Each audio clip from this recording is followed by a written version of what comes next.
Yes, Fadi TV yuki mbaniriza kate kano mwasize mutya muli mutya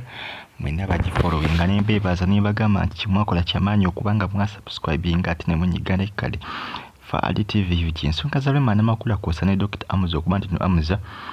bamukutte n'omukyala omulazi kutte wansi ne waggulu okusinza ku information yakafuluma eraga nti Rema namakula yasabye da divorce era nga ayagala divorce akadde kano okusinza ku mawulire agakalinkinga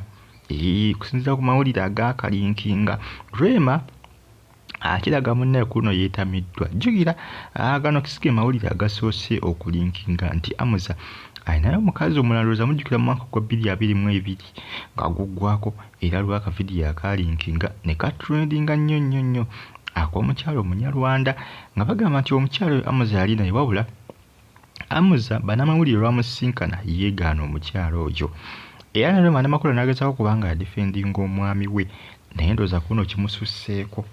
ku luno kimususseeko okusinza ku information yakafuluma kiraga nti Rema namakula asobodde okubanga agenda ku Buganda Court okuba nti nno afuna bannamateeka ne balyo okubanga baggusa ensonga zino manye ebintu bya divorce si byangu divorce papers oyinza okuzifuna naye nga si byangu kubanga bamulina okubanga musayininga mwenna naye anti kiragambikanga Amuza atali ready kubanga asayininga divorce papers Amuza yalaga akyayagala omukyala naye omukyala alaganga eyakooye oluvannyuma lw'akatambi akalinkinze era akatambi kaneeno mbu mujja wa Rema yakamusindikidde ku WhatsApp namba kye ng'ali ne Dr. Amuza akatambi ako bakasindikidde Rema namakula ku WhatsApp namba ye omuntu wanaafuna enamba ya WhatsApp n'agisevinga mu simu asooka kubanga kubakusindikira ekituna ky'aba ayagadde yamusindikidde akavidiyo ng'ali Amuza byataategedde ati Amuza ageze okulaba akatambi katuvuninga ku social media ne yeebuuza kyekyabaddewo kumbe oli okukola biri yabikoze ng'ayagala asigale nga yasooka kubanga afuna access ku musajja era yabikoze ng'ayagala Rema namakula ne Amuza bakiteeraawo okukola ebyo byonna yagadde okuleetingawo ensasage Rema namakula akole ki Rema yeekyawe agambe Amuza ati munaye tukole ki tubimale era essaawa zino bigenda mu maaso omukyalo biba bimukolera ye olw'ensonga nti olwedde bye yabadde ayagala bano bakole ki ayagala bano bakomaawo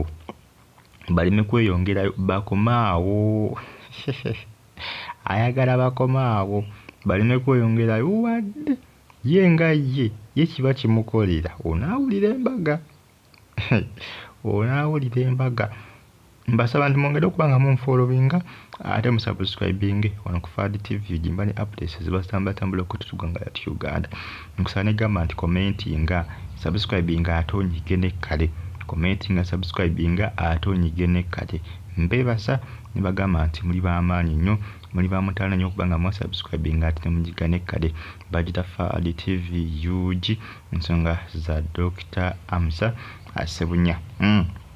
nsonga za Dr. Amuza Ssebunya akosa n'omukyala we gwe yafunye omupya wabula omukyala yadde ayagala mukyala alinkinga egenda mu public naye omukyala ate yaleese ebizibu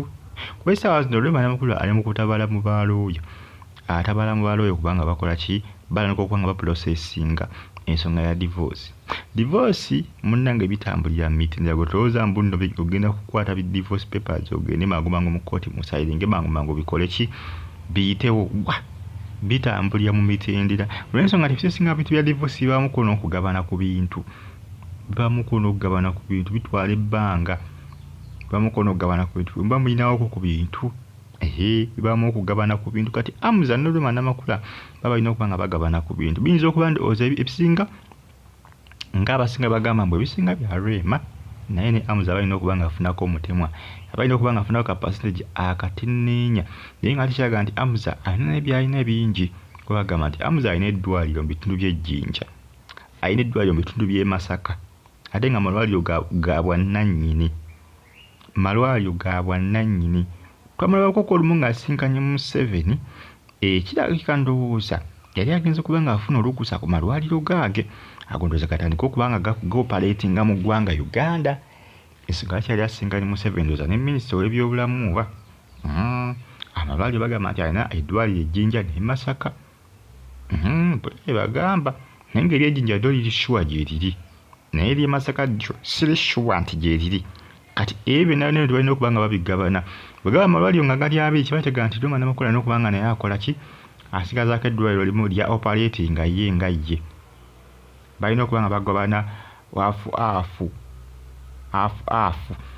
ebintu ebyo bakola ki bye balina naye nga divorce papers Amza akyaganya okuba nga asayininga yagamba nti omukyala we akyamwagala naye omukyala ye yatamiddwa kuba omukyala yasinga okuba nga afuna balooya n'okuba nga bagenda mu Buganda Court oba nga bakola ki batambuza ensonga zino eza divorce naye ati Amza tena okuba nga akkiriza akatambi kalinkinze baaba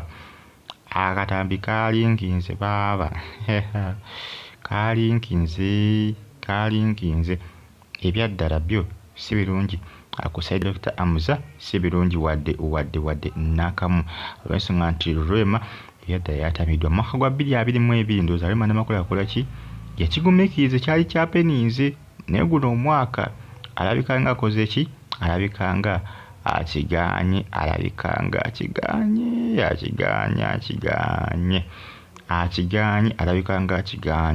mbaagala nnyo era mbagamba nti mwongere okuba nga mufollowinga Fad TV gya updates mba nazo buli lunaku olujja ku nsi kuno nsonga za divorce Rwema ayagala divorce naye ate ekizibu ekiri ku divorce zo bwe temukkaanyiza kooti tesobola ziprocessinga mulina okuba nga enjuyi zonna zikkaanyiza mwena muteesezza nga mukkaanyiza nti why buli omu n'asayininga n'ateekako omukono awo kooti egiprocessinga mangu awo ne mugabana buli omu n'atwala byatutte ne mukiteera awo naye ate omu akyagaanye Amza yagamba nti omukyala we akyamwagala akatambi kaleese obuzibu omukazi bannange yazadde ebiwuka mujja wa Rwema yatadde akatambi ne kalinkinga bulungi